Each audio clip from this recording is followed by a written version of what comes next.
The rematch between Finn Balor and Kyle O'Reilly for the NXT Championship featured a great finish. Finn had been working over the ribs and body of Kyle in a callback to the work in their first match at TakeOver 31, where a spinning back kick from Balor crumpled O'Reilly. The impact, we were told, most likely affecting Kyle's liver. In a moment in their rematch, similar to a spot in the first, Kyle tries to shoot in on Finn with a single leg attack. Finn counters with an abdominal stretch before pulling Kyle to the mat, leading to the finish. But this was no mere lowly abdominal stretch. It's a callback to one of the oldest holds in wrestling history, and one that is more popularly known today in grappling circles as a twister. Still used today in the amateurs as a pin, and better known there as a wrestler's guillotine, it's possible this hold can be traced back to the era of Pankration in ancient Greece. 1930s pro wrestler Harry Mamos played up to his Greek ancestry as he adopted the hold as his signature move, dubbing it the Greek Cross. As the hold continued to be used in competitive wrestling, even finding its way into the US Navy wrestling team, it went through additional name changes in the pros. In this match from 1950, Venezuelan luchador Cyclone Anaya battled the legendary Lou Thesz in 2 out of 3 falls, and made the great Thesz submit to what was now known as a Cobra Twist. There's Anaya trying to set up his Cobra Twist. Let's see if he makes it. It's a submission hold always. Yep, it is. Well, there you have it. World Heavyweight Champion Lou Thesz submitting to Anaya's Cobra Twist. So now it is a proven fact. And even Lou Thesz can't stand the pressure of this Cobra Twist.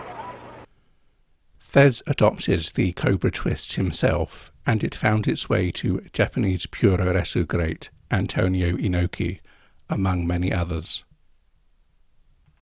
By the 1990s, a former high school wrestler turned jiu-jitsuka by the name of Eddie Bravo took the guillotine and made it a key part of his submission grappling game, by his own admission. I started training Brazilian Jiu-Jitsu with Master Jean-Jacques Machado at the age of 24.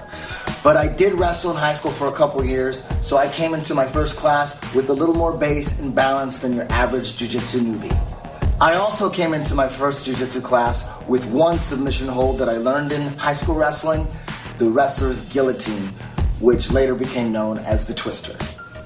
Because the name guillotine was more commonly referenced to the front choke use in jiu-jitsu, what Japanese shoot wrestlers called a front necklock, Bravo's coach, Jean-Jacques Machado, began to nickname his use of it as a twister. In addition to being a pin, the ground Cobra Twist or twister is a spine and necklock that causes the upper and lower body to twist in a counter direction to each other, and additional pressure in the form of a neck crank. In mixed martial arts, Shayna Baszler was the first fighter to score a win with it on major national television for the promotion Elite XC on the Showtime network, April 5th, 2008, while Tong Chan Song scored the first in UFC history on March 26th, 2011. The lock, which had fallen to the wayside as a dated rest hold, would find its way back into pro wrestling, ironically enough because of the influence of the submission grappling and mixed martial arts outside of it. What's old is new again, and the guillotine, Cobra Twist or twister is as old as it gets. Thank you for watching this video. If you would like to see more content like this, please like, comment and subscribe, and consider becoming a monthly patron on Ko-fi.